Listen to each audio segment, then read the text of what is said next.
In the previous section, we took a look at discrete distributions.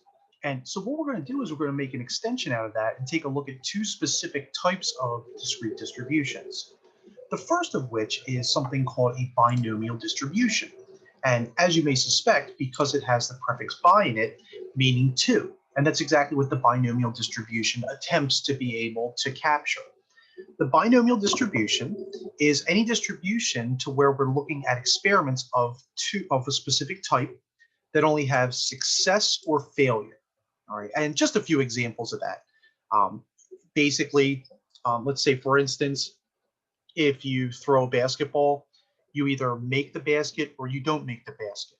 All right, so it's not something like the color of M&Ms. All right, so in a bag of M&Ms, there are blue and yellow and green and red. All right, that's not binomial because there's so many more outcomes. All right, so now in a bag of M&Ms, that's not saying that we couldn't make a binomial experiment out of it. So for instance, maybe you either get a yellow or not, okay, and that would be okay. All right, so just because sometimes there are more than two outcomes, that doesn't necessarily mean that the event that you're looking at or the experiment is not binomial. All right, so we'll go through these in a few moments.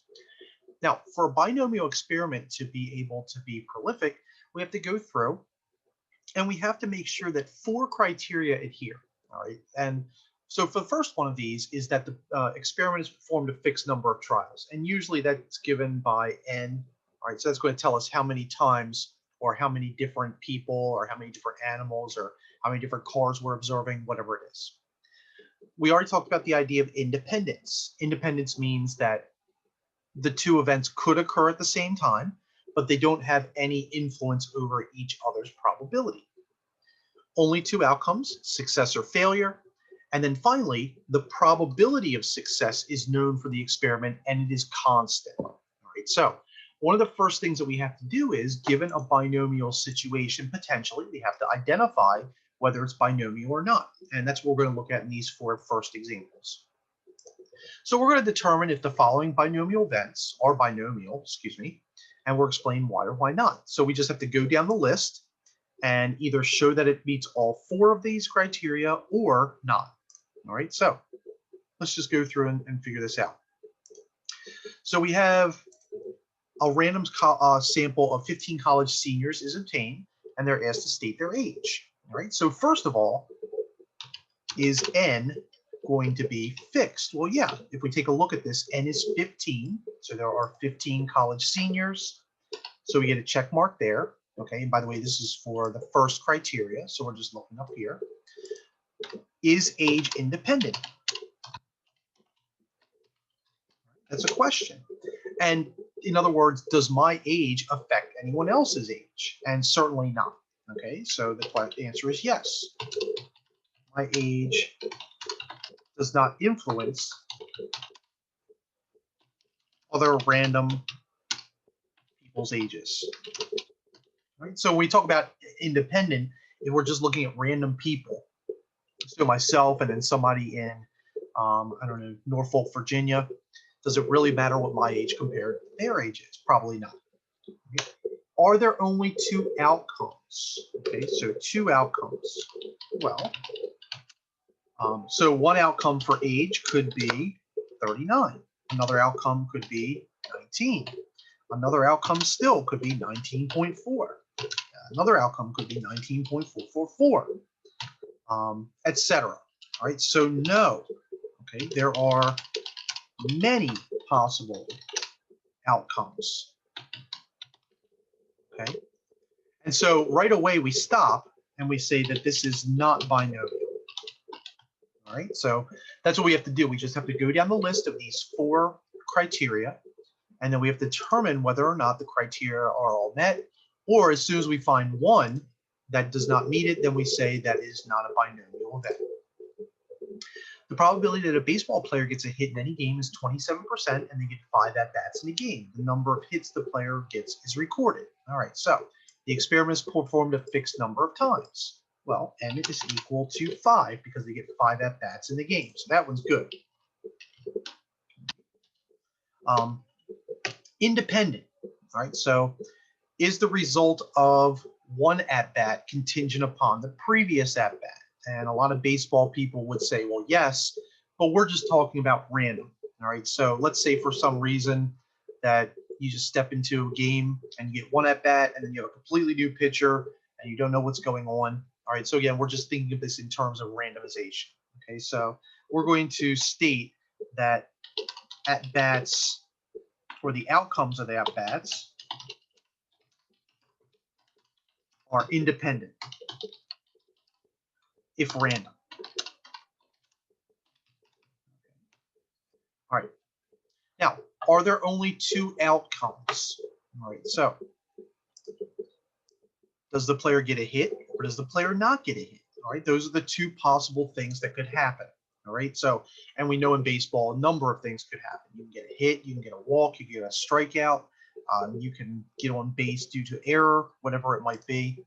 However, the only two things that we care about is if they get a hit or not get a hit. So a success is get a hit. A failure is not getting a hit. And then finally, is the probability of experiment known and constant? Well, we know that the probability of success, P, is going to be equal to 27%.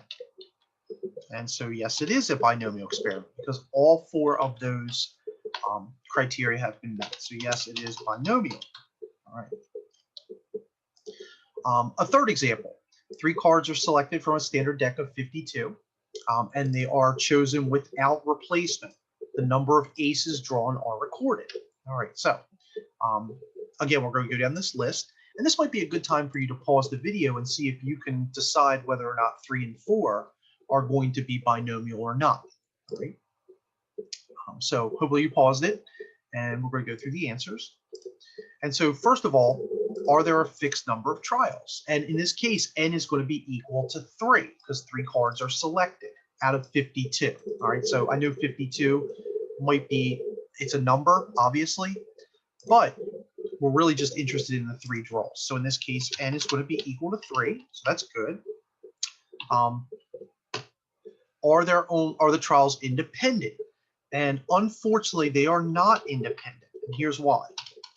All right. So, as an example, we know that a deck of cards has 4 aces.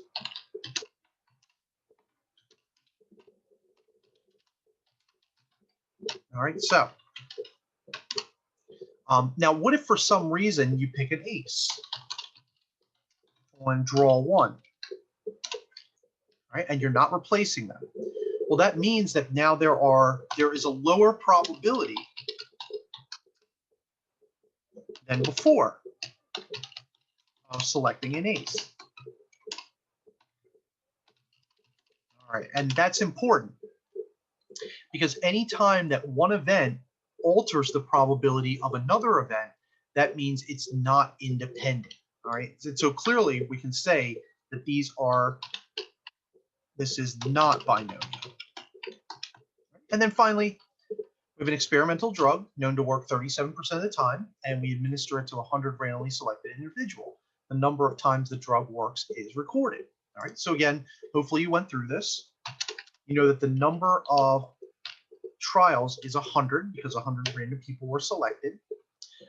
If random people are selected, the drug works or it doesn't work, and it doesn't necessarily have any influence on somebody out in Sacramento, California, or New Zealand, or wherever it might be. All right, so we can just say that the drug's effectiveness is independent from person to person. Success, what's the success? Well, success is if the drug works. And what's a failure? Well, failure is if the drug does not work.